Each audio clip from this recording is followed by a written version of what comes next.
Nathan, this is one badass Corvette. Isn't it beautiful? This is based on the 1963 GS, and this baby has a Cadillac CTSV engine. Get out. I mean, it's a replica. Why does it have a Cadillac It CTSV? is not a replica. This is the only sanctioned General Motors Corvette built outside of General Motors.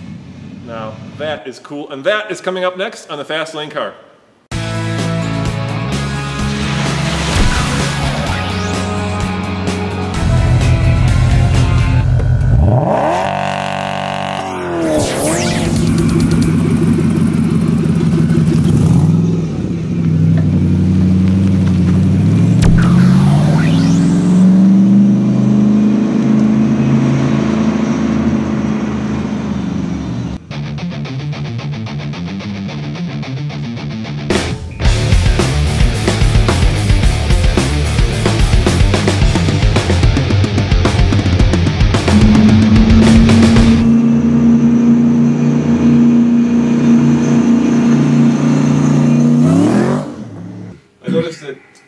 Car that doesn't seem to belong there is a Corvette.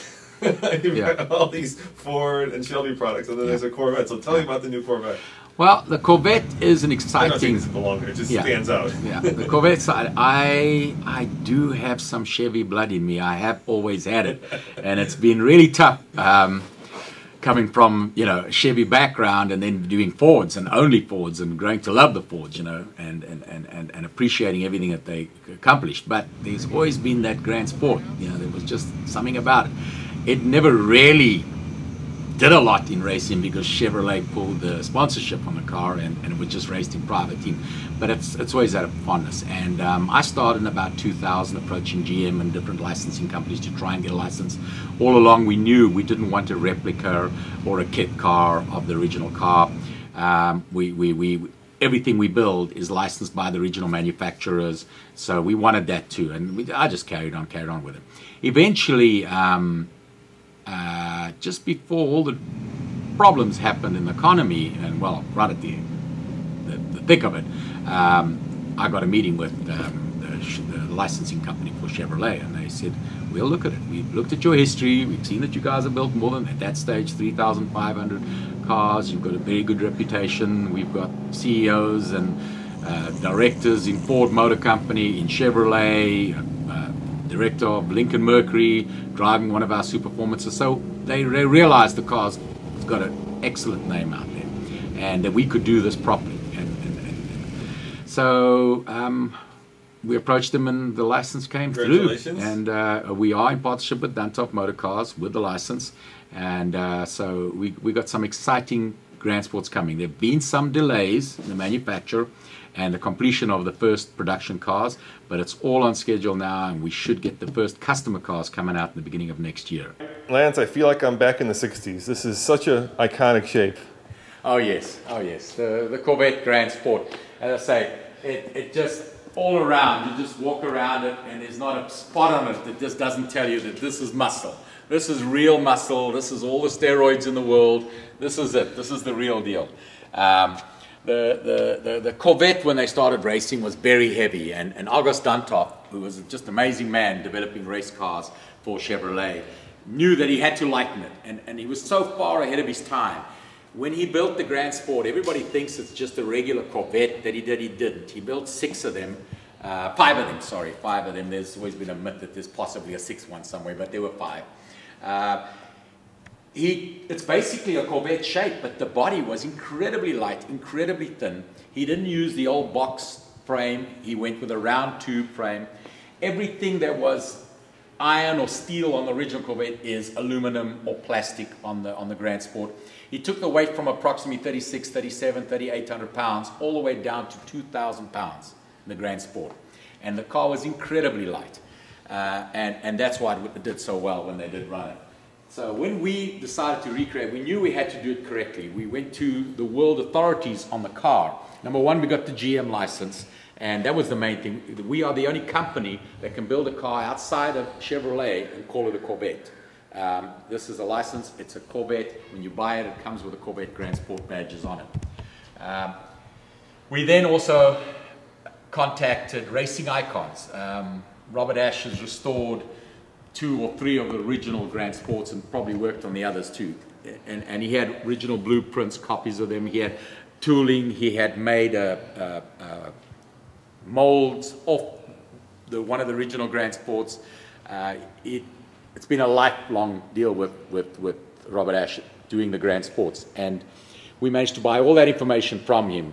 We then, of course, with Duntop Motor Cars, Alan Savasian has been involved with Grand Sports going back to the 60s. He actually owned one of the original Grand Sports back in 1965 when he was 18, 19 years old. And so he helped us with the project, and all parts and componentry and stuff all sent back to the factory in South Africa. And this was the first prototype that we finished. The production ones will be coming this year. We've got so many customers waiting. So many Chevrolet dealers waiting that want the car. Everybody wants it as a show. Open it up. We've got to see the heart of this bad boy. Chevrolet got involved. GM backed us really nicely. Jamie Myers and Cliff Cohen have just been amazing. And they supplied, we delivered this to GM. What an interesting blend of old and new. Yeah. And they put in, at the GM Proving Grounds, they put in the LSV, the Cadillac CTSV supercharged engine. You can't explain. I mean, in the Cadillac CTSV, it's one of the fastest cars around, production cars around Nürburgring. And now you go put it in something that is 1,500 pounds lighter. Yeah, I know, it's crazy. Can you imagine what it performs like in here? It really wants to lift the front wheels off the ground. It's just a trick to drive. And all the LS3, LS7, LS9, LSA, all the GM crate engines will go in this car without any issues. They're economical to buy and they're economical to run. No maintenance issues, 20 mile, 26 mile per gallon Grand Sport with 600 horsepower. Hey, you can't get any better than that. I got this feeling that you just look at the accelerator and the back wheels are going to want to tear the tires off. Crazy. You know, we went bigger wheels here. We went to the 18-inch. You can have it with a 15-inch wheel if you're going to build a true purist car. But we knew we needed better tires, more modern rubber to hold all this power, and the 18s just do an incredible job. So tell me about. And it's a pin drive wheel. Tell me about this. That was the differential cooler, okay. And that's where they put it. I mean, it scoops up air well. You know, that's technology from the 60s, and it works. It works. The big difference here is we've added a little trunk to the car. Ash, just come up with the trunk. Put that down. Yeah, let's see how much room you have in here. Well, there's a little bit of room back here, so you can there's a shelf back there. There's a little shelf back there, and then there's the trunk over here, which the Grand Sport, of course, didn't have. But we knew most of our customers are going to use them as tourers. Oh, that's not bad. And there's a nice little trunk. You can get a little bit of luggage in there. Not a whole lot, but at least you can get something. And so and of course, this is also available in the true race version. No aircon, no power steering, no electric windows, as light, or with a plush model with a padded seats, padded dash, and it'll have air conditioning, power steering, electric windows, and central locking. And how much do those go for? They start at 89. So like the GT40. We build a bare bones exact as far as possible Grand Sport round tube frame, no aircon, no power steering, as they were, but so far and with the bare interior, as you'll see the one in the showroom, the prototype we have here. But we do offer a more plush one with air conditioning, electric windows, central locking. Exterior-wise, it looks perfect. And then GM have a very, very exciting crate engine program where you can buy anything you want for a project car you're building. And in the prototype, we've got the LSA, which is the Cadillac CTSV supercharged engine. Yep. Wow. Words don't describe that engine.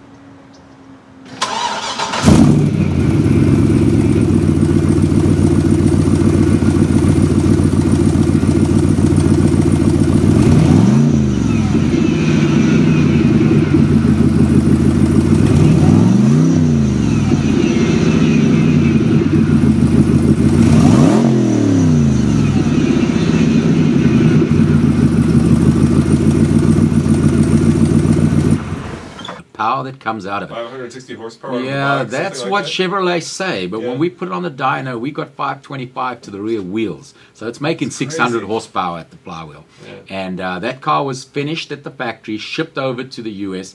We dropped it off at GM Proving Grounds. They put the engine in 2 days, drove it, tested it, and then brought it through to SEMA. And it was on the SEMA stand was it 10? I think it was 10. and 9 or 10. I've gone blank there for a while, and the car has just been amazing. We've been at GM, then kept it for a year and traveled around the country showing it at all different shows, and really looking forward. We've disappointed them that we haven't got the car out yet, but it'll be here next year. And that'll be the 50th anniversary of the Grand Sport next year. So our timing's probably right in the long run. Now let me ask you this: you sell the cars as rolling chassis, but will you tell people where they can put the engine in, or will you do that as well? I mean, a lot of those cars in the showroom have engines in them, right? A lot of them in the showroom are used cars. Some of them are demo cars. Okay. And now we only sell them minus engine and transmission, but we do have installers over the years. If you can imagine, in the good days, we were up to 40 units a month, and so we had a lot of installers around the country that had worked on Superformances, service Superformances, approached us and said, "Wow, I've got this great package for your owners. This is. Let them come see me." So we'll basically give an owner a list of people that we know that have done it before in their area, anywhere in the country. We can also help them with servicing and stuff. And the exciting thing about our cars are their initial purchase is in thousands, but afterwards the replacement parts, because it's old school style engines in most cases, is not expensive. You can service them for a few $100. You could even drive it into Jiffy Lube if you wanted to. They're not complex. They're not you don't have ABS. You don't have all that stuff. That's traction correct. control. That's you don't correct. have all the modern electronics. Yeah. So it makes a big difference, and you can enjoy it, can stand in the garage, pull it out whenever you want and drive it, and you never have to worry about $2,000 services and $2,000 clutch changes and $3,000 and all that. None of that. It's a couple $100.